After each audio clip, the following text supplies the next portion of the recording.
Mari kita mulai pelajaran hari ini. Kita berdoa dulu.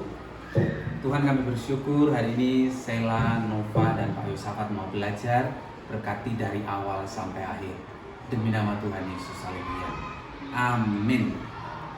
Hari ini kita akan belajar tentang ibadah yang sejati. Menyambung dari apa yang kita sudah sampaikan minggu lalu. Hari ini kita belajar tentang ibadah yang sejati. Oke ya. Nah, kalau dilihat di dalam buku yang Nova dan Sela punya, ibadah sejati di situ, coba lihat di PowerPoint-nya. Nah, kalau berbicara ibadah sejati berarti kita bahas mengenai bangsa Israel. Nah, perjalanan bangsa Israel itu yang paling terkenal itu adalah perjalanan mereka keluar dari Mesir menuju Kanaan. Ya, ini menuju tanah Kanaan. Tanah Kanaan ini adalah lambang berkat. Ingat ya, ini lambang berkat. Nah, tanah Kanaan ini lambang berkat, artinya ini tanah yang dijanjikan Tuhan kepada bangsa Israel. Waktu itu Tuhan berjanji kepada Abraham, Ishak, dan Yakub, aku akan memberikan tanah perjanjian, engkau akan duduki. Betul ya? Nah, tapi kalau berbicara bangsa Israel di situ, di PowerPoint di situ berarti kita akan melihat ada 8 poin kalau berbicara bangsa Israel. Ya, ada 8 poin. Yang pertama kita akan bahas mengenai Musa. Siapa Musa? Musa adalah seorang tokoh yang membawa mereka keluar dari Mesir menuju ke tanah Kanaan. Berapa tahun bangsa Israel dijajah di Mesir? 400 tahun. Tapi Alkitab mencatat 430, tapi dibulatkan menjadi 400 tahun. Bayangin, di Mesir ini mereka dijajah kurang lebih 430 tahun. Berarti 1/4 abad. Gitu ya. Nah, 430 tahun, maka Tuhan memutus Musa untuk membawa bangsa Israel keluar dari Mesir menuju ke tanah Kanaan. Nah, pertanyaannya Pak Yosafat sekarang sama Sela dan Nova. Tahu nggak jarak Mesir ke Kanaan itu berapa kilometer? Nah, 800 kilometer. Ingat ya, jaraknya itu dari Mesir ke Kanaan ini 800 kilometer. Kalau pakai Google Map itu 800 kilometer. Nah, zaman sekarang kalau ditempuh dari Mesir ke Kanaan itu, kalau naik pesawat paling tidak 30 menit sudah sampai. Kalau jalan kaki paling 25 menit sudah sampai dari Mesir ke tanah Kanaan. Tetapi tahukah Sela sama Nova, bangsa Israel melewati dari Mesir ke Kanaan berapa lama? 40 tahun. 40 tahun. Nah, ini menjadi menarik. Jadi gini, kalau mereka pakai pesawat aja cuman 30 menit. Kalau mereka jalan kaki saja cuman 25 hari. Tapi kenapa dibuat sampai 40 tahun? Ada yang tahu? Kenapa dibuat sampai 40 tahun? Karena Tuhan menguji mereka. Nah, Tuhan menguji hati mereka. Nah, kalau berbicara ibadah sejati, kenapa penting ini kita bahas tentang perjalanan bangsa Israel keluar dari tanah Mesir? Nanti Nova dan Sela akan melihat gini, bahwa rupanya Tuhan itu ibadah itu sebenarnya bukan di gedung. Seperti kayak kita ibadah di hari Minggu di gereja itu kan ritual. Tahu ya ritual, namanya ritual itu kan upacara. Ya kan? Nah, itu cuma ritual, orang sembayangan, orang berdoa, orang kebaktian, itu ritual. Artinya sesuatu yang diatur oleh agama. Itu ya. Nah, Tuhan itu sebenarnya nggak mau, dia tidak mau itu. Dia sebenarnya lebih mau sikap. Nah, itu. Makanya waktu minggu lalu seperti yang kita bahas, sebenarnya ibadah itu bukan di dalam gedung. Ibadah yang benar atau ibadah yang sejati seperti yang kita bahas itu di luar ruangan. Artinya apa Pak Rio? Kita ketemu dengan siapapun, nah orang itu senang nggak sama kita? Nah, itu ibadah yang sebenarnya. Nah, coba baca Nova, Roma 12 ayat 1 dan 2. Nova ayat 1, Sela ayat 2. 12 ayat 1 dan 2. Nova ayat 1 ini. Nova ayat 1, Sela ayat 2. Roma pasal 12.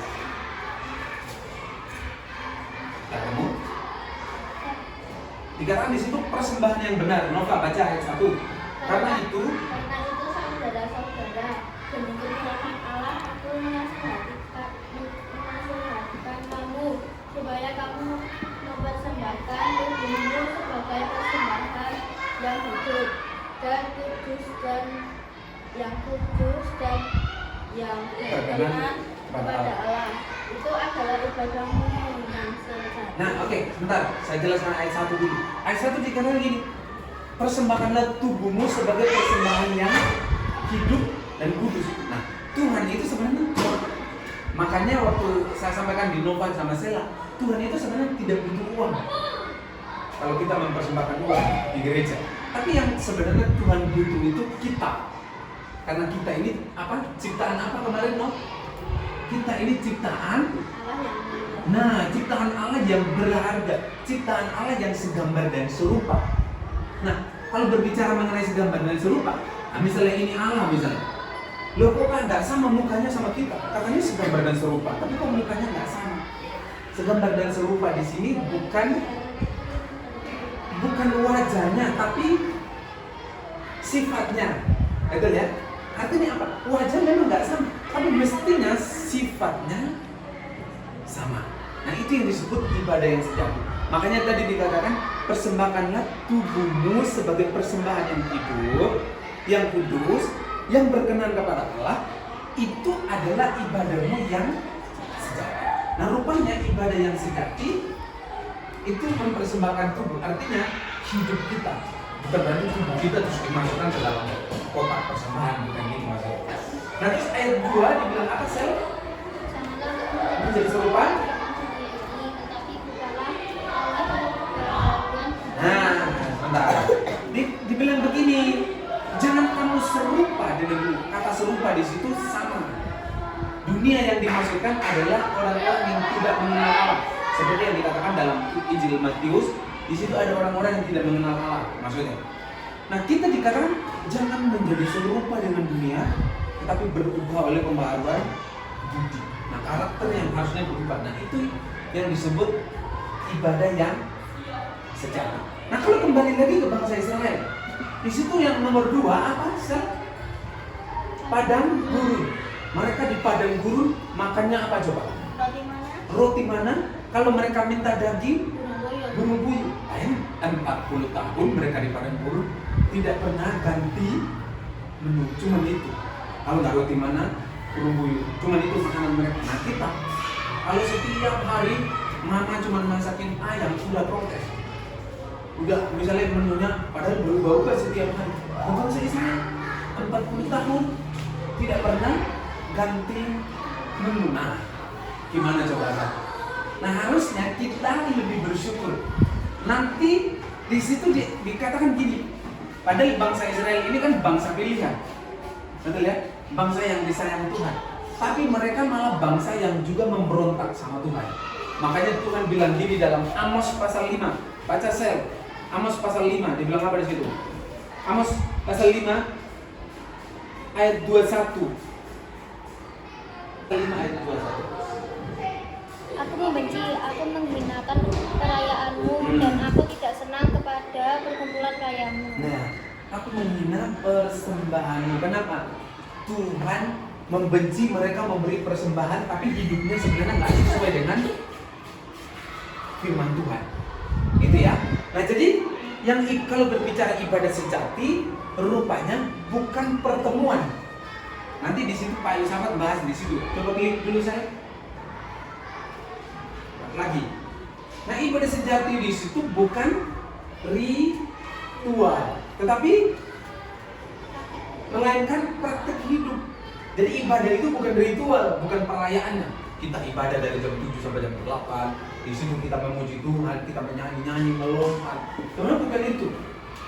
Nah, makanya dikatakan di situ ibadah dan kehidupan. Coba baca, saya rajin ibadah. Nah, ini berarti ibadahnya menjadi sia-sia. Nah, misalnya ibarat Pak Yusafat misalnya, ibadahnya tertib, tapi rupanya suka mencuri, gosip. Nah, berarti kan tidak sesuai dong. ibadah saya waktu sama Tuhan dengan praktek hidup. Lalu yang kedua dikatakan ibadah dan penguasaan diri. Apa itu penguasaan diri? Apa penguasaan diri? Sel. Apa itu penguasaan diri? Apa penguasaan diri, no? Penguasaan diri itu contohnya gini. Ada kesempatan, misalnya gini, di dalam ruangan ini ada uang di atas meja. Rupanya nggak ada orang. Nova masuk. Wah, kayaknya Pak Yu nggak ada nih. Kita ambil aja kok. Tapi kalau Nova nggak jadi, ambil enggak lah. Kalau mencuri itu kan nggak baik. Mencuri itu kan dosa, nggak usah. Nah itu namanya penguasaan diri. Berarti dia mampu mengontrol dirinya. Itu namanya penguasaan diri. Nah itu sebenarnya ibadah yang benar. Lalu yang ketiga, ibadah dan praktek hidupnya sehari-hari. Dalam kehidupannya sehari-hari dikatakan ibadah itu yang menyenangkan Tuhan adalah ibadah yang disertai dengan praktek hidup yang benar. Makanya ada orang bilang begini, hidupmu itu ibadahmu. Bahkan ada orang yang lebih tegas lagi bilang begini, hidupmu itu agamamu. Artinya, misalnya ini, orang kalau lihat saya terus tiba-tiba ngawur misalnya, orang akan bilang, wah ternyata orang Kristen itu kayak gitu ya. Padahal cuma saya pelakunya, tapi semua orang Kristen jadi kena. Paham maksudnya? Artinya orang langsung bilang, wah orang Kristen itu ternyata parah loh. Padahal pelakunya cuma saya, nah cuma Pak Yu pelakunya. Nah itu, jadi artinya apa? Orang bisa menilai agama kita, orang bisa menilai ibadah kita dari praktek hidup kita sehari-hari. Nah kembali lagi slide tadi, sel yang bangsa Israel. Nah di situ makanan mereka burung puyuh, padahal diberi tanah perjanjian, tanah berkat, tapi bangsa Israel rupanya mereka bangsa yang tegar tengkuk. Artinya apa? Perjalanan mereka dari 40 tahun dari Mesir menuju ke tanah Kanaan, mereka memberontak sama Musa, mereka mengaku sama Tuhan. Mereka bilang gini sama Musa, emang gak ada kuburan di tanah Mesir? Harus bawa kami keluar ke padang gurun. Mereka mengamuk sama Musa kan? Nah, klik selanjutnya Sel. Lagi Sel. Nah, itu ada gambar. Nah, coba lihat gambar itu menunjukkan apa itu? Menunjukkan, nah, ada orang pengemis, lalu ada orang yang ngasih uang kan? Itu menunjukkan ibadah yang benar bukan? Ya. Karena ibadah yang benar itu praktek hidup. Gambar selanjutnya coba lihat. Itu menunjukkan ibadah yang benar tidak? Kenapa? Mencuri. Artinya hidupnya nggak sesuai dengan ibadahnya. Jadi kalau berbicara ibadah, menurut saya yang paling penting bukan di gerejanya, melainkan di luar. Nah, coba lihat di situ. Jadi ibadah itu berasal dari bahasa Ibrani yang artinya aboda. Ibadah dalam bahasa Yunani itu artinya pemberian. Nah, rupanya ibadah itu bukan perayaan, tapi pemberian. Nah, apa yang kita mau memberi buat seseorang? Misalnya gini, kita mau mengasih sesuatu nih buat orang yang paling kita sayang, misalnya mama. Masa kita ngasihnya hadiah yang nggak pantas?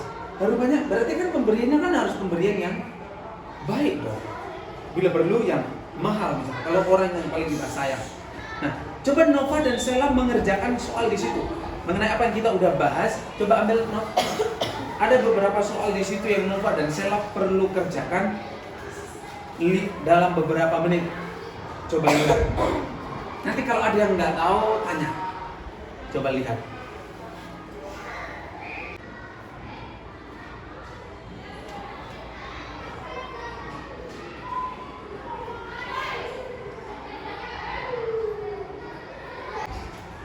Nah, mari kita lihat. Udah selesai belum Sela sama Nova? Sudah. Oke, coba kita lihat mulai nomor 1 ya, yang ini. Coba lihat jarak dari Mesir ke Israel berapa? 800 km. 800 km itu kurang lebih loh, nggak pas, nggak persis. Terus siapa yang memimpin bangsa Israel keluar dari tanah Mesir? Musa, oke ya. Berapa lama perjalanan bangsa Israel menuju tanah Mesir? 40 tahun. Oke, 40 tahun ya. Padahal sebenarnya kalau naik pesawat berapa menit, Sel? 30. 30. Kalau jalan kaki? 25 hari. 25 hari paling tidak udah nyampai. Tetapi mereka 40 tahun. Terus, makanan bangsa Israel di padang gurun, roti mana dan burung puyuh. Oke. Terus, Israel adalah tanah yang dijanjikan. Nah, dari sini kita sudah lihat bahwa bangsa Israel sebenarnya bangsa yang disayang Tuhan. Tapi rupanya dari perjalanan mereka dari Mesir aja, itu banyak mereka membuat hati Tuhan tidak senang dengan mereka. Itu ya Sel, itu ya Nom.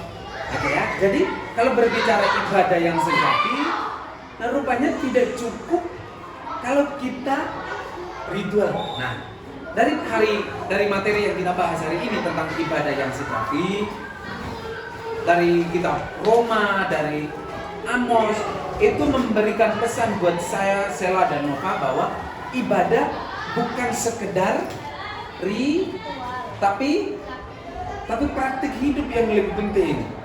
Nah, kalau banyak orang yang lebih mementingkan ritual, nah makanya ada orang yang bilang begini, yuk ayo kita ibadah, yuk ayo kita ibadah. Tapi coba cek hidupnya kadang-kadang nggak sesuai dengan ibadahnya. Nah itu berarti ada orang yang lebih mementingkan ritual daripada praktik hidup.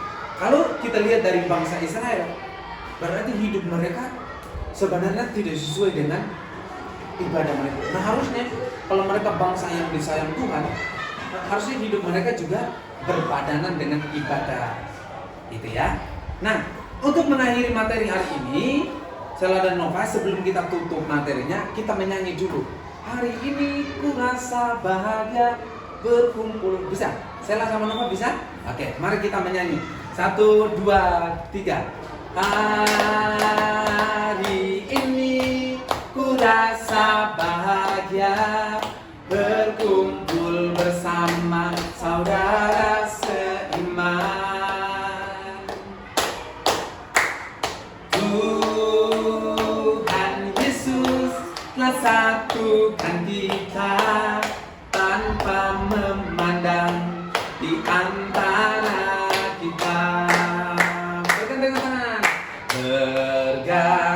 bergandengan tangan dalam kasih, dalam satu hati, berjalan dalam terang kasih Tuhan.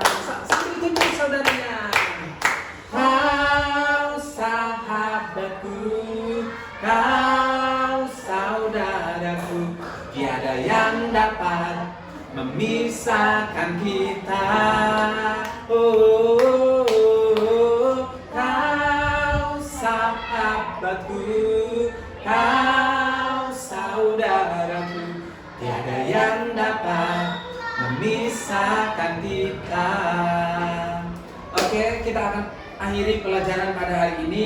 Minggu depan kita akan membahas tentang memberi dengan rela hati dan gembira. Sekarang Nova akan berdoa untuk mengakhiri pelajaran kita. Nova berdoa, Nova.